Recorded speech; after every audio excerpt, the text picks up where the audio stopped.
Are you recording vocals in the home studio and struggling to get that clean, crisp vocal sound that you're looking for? Well, in this video, I'm going to give you my top 5 tips for recording vocals in the home studio. Let's go.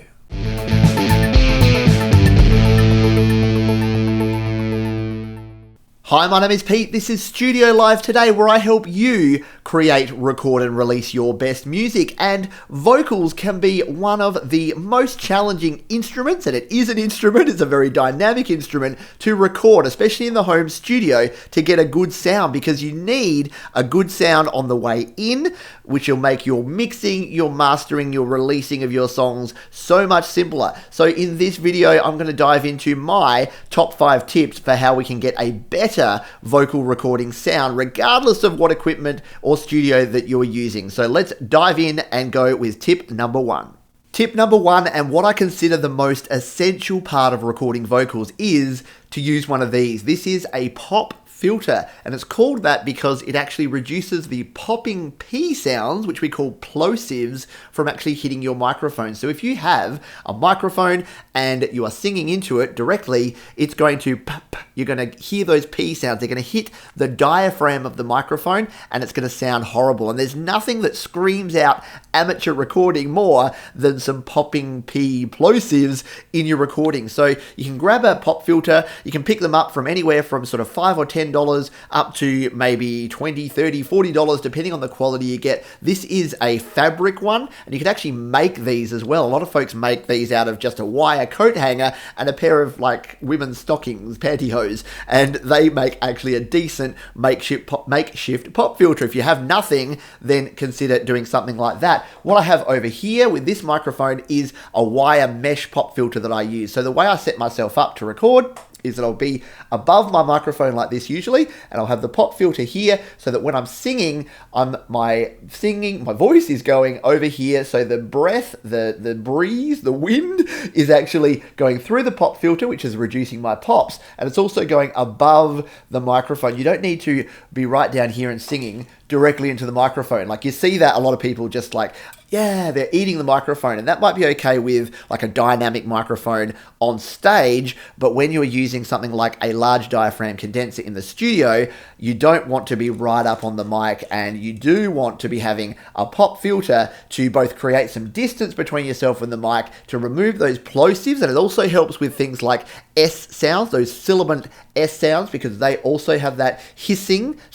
You can feel that it's actually going to push some air into the microphone. So protect the diaphragm of the microphone. You don't need to be right up on it, and you definitely don't want to be getting any of those plosives or any of that wind noise going through. And I've got some links down in the description to some pop filters that you can purchase. Those are affiliate links, which means that if you buy something through those links, they will break off a little chunk and send it my way. So you'll be supporting the channel and getting something that I consider is an essential part of your studio. So as I said, make one if you want to. If you don't have the cash right now to buy yourself a pop filter, just do something to stop those plosives, because it's going to give you a much better, more professional sounding recording. Number 2, and I alluded to this in the last tip, but it is the distance that you actually sing from the microphone, because what you see again, if you look at like a microphone ad, it's weird that the microphone ads have this, but you'll have someone like holding a microphone and being right up like this, like they're actually singing, they're eating the microphone, what we call eating the microphone. You don't want to eat the microphone. You want some distance between yourself and the microphone. So again,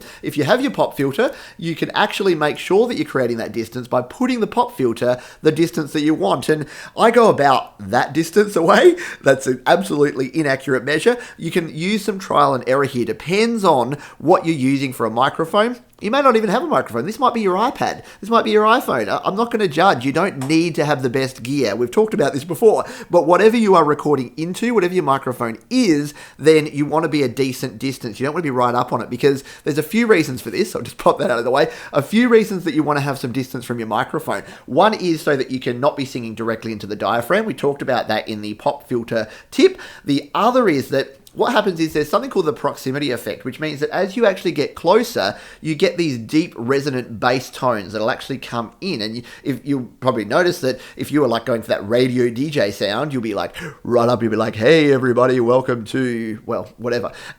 But you don't actually want that. If you're singing vocals that you want some dynamic range, you don't want them to be overly bass heavy. You want to have that range in your voice. So if you get back a little bit on the mic, you'll be surprised at how quickly it makes the vocals sound much, much better, because you're not getting that proximity effect, those bass frequencies popping out when you're doing your mixing. So make sure that you're keeping yourself a decent distance away from your microphone or whatever you're using to record your vocals. Tip number 3 is to record using an audio interface with a preamp. So this is my Steinberg UR12, and if you've watched the channel for any length of time, you'll know that I'm pretty much in love with this interface. For the cost, the value for money, and this quality of this interface is actually quite astonishing, and I've used this on a heap of my recent songs, my EPs, and my current album that I'm working on at the moment was all done through this baby. And this has the D-Pre, which is Sennheiser's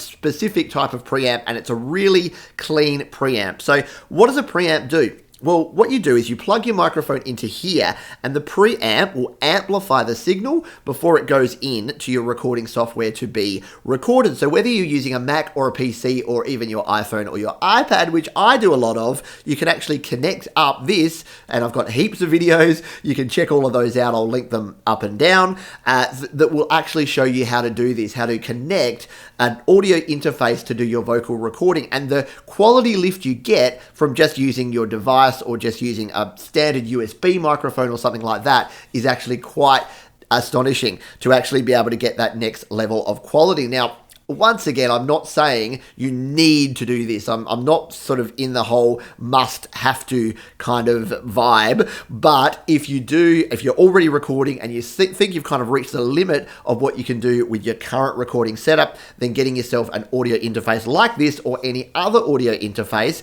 will actually help you out. And once again, I'll drop a link to where you can pick up the Steinberg UR12 or a few other audio interfaces that you might want to check out down in the description below. Tip number 4 is to use some closed back headphones. Now, what are closed back headphones? They are headphones like these Sennheiser HD280s that have a cup that goes all the way around your ear, so that when you put them on and you are playing back audio and then recording your vocals, it's not going to have as much bleed.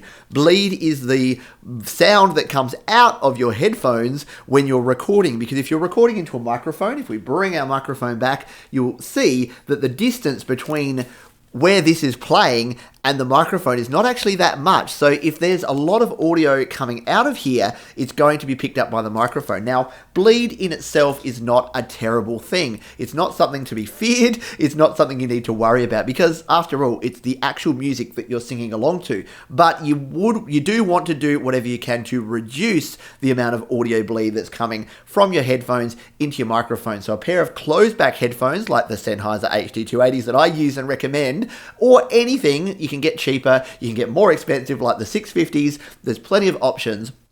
The other thing that you can do, if you don't want to spend that sort of cash, is if you have a pair of earbuds, they can actually work pretty well too, because they actually do noise isolation, which means that when they're in your ears, then the sound's not coming out as much. So it does the same thing. What you want to avoid is open back headphones. So anything that sits on your ear or that actually lets a lot of that audio out is going to actually be a problem, because it's going to create a lot of audio bleed, and that's going to impact the quality of your tracks, because you're going to be mixing in more of the backing tracks with your vocal, which is not going to sound amazing. So closed back headphones or earbuds. Once again, I'll link to the Sennheiser HD280s, which are my recommendation, as well as some other options down below for you to check out. And tip number 5 is to set your input gain for your microphone, your preamp, your input settings on your software lower. So what a lot of folks do is that they think that they have to dial it up. So if you've got your interface like this, they think that you need to dial that knob up there and really push the limit, turn it up to 11, rock and roll, man. But that's not actually going to help you out. What you're going to do is, if you turn your volume up too much, then you risk clipping and distorting your signal.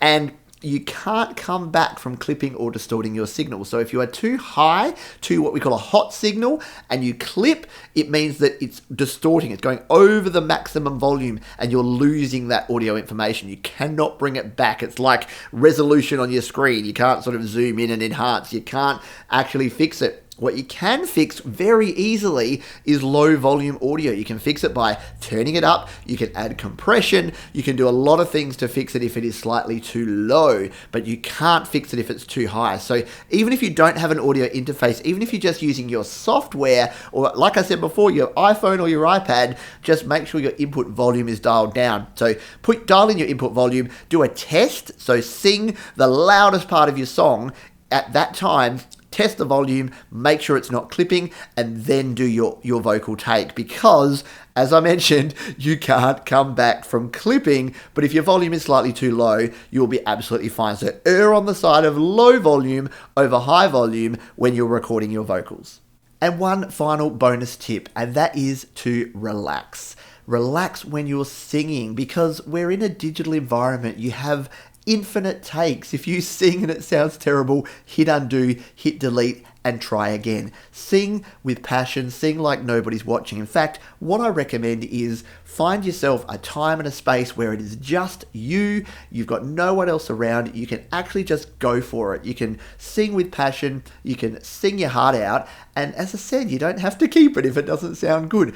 But in my experience, what I've found is that when people sing within themselves, that's just not ever going to cut through the mix, and no amount of EQ, compression, plugins, mixing, mastering is going to fix it. If you don't get it right up front, it's not going to be able to be fixed in the mix. There's no such thing as fix it in the mix if you're lacking that passion. So give it everything that you've got when you're singing. Make sure that you're singing with passion and with conviction, and you will be able to really get a vocal that sounds great and cuts through the mix. You can use these tips that I've given you here today as well to get a better vocal sound. And it's not all about the gear, it's really not. But if you're interested in any of the gear I've talked about here today, I'll put some links to all of the gear that I use here in the studio down below, so you can check that out. And once again, those will be affiliate links, which means you'll be supporting the channel. So if you're in the market for some gear for your vocal recording, you can go through those links and you'll be supporting me here in the channel.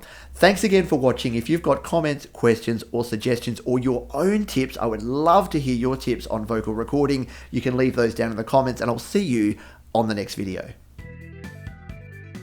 Hey, thanks again for watching. If you would like to check out some other vocal recording videos, I've got 2 linked down below. You can also click on the Studio Live Today icon to subscribe to the channel for future updates, and you can head over to studiolivetoday.com for more audio goodness.